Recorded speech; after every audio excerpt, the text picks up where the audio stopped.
Spoiler alert, food that sat at grocery stores which had no power has to be tossed. We learn more about that and we see it tonight. And we also learn about a warming center in Jefferson County and how it did help. Here's 7 News reporter Lexi Bruning. From ice cream to your favorite frozen appetizers, all getting ready to be dumped. The dairy aisle relatively empty at Piggly Wiggly in Watertown. The same can be said for the meats.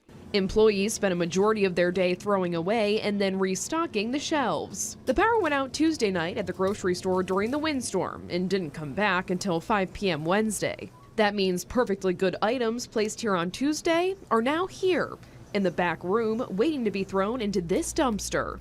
It wasn't just Piggly Wiggly. This was the scene Thursday outside of Target. Sometimes I find the right spot.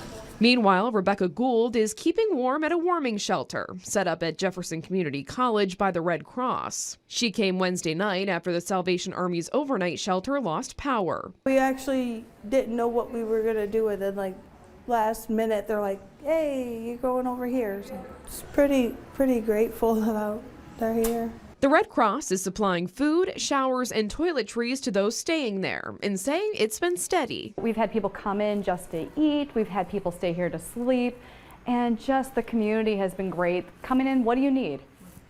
Well, do you want something to eat? With progress made in restoring power, the emergency shelter closed Thursday night at 5 p.m. Lexi Bruning, 7 News.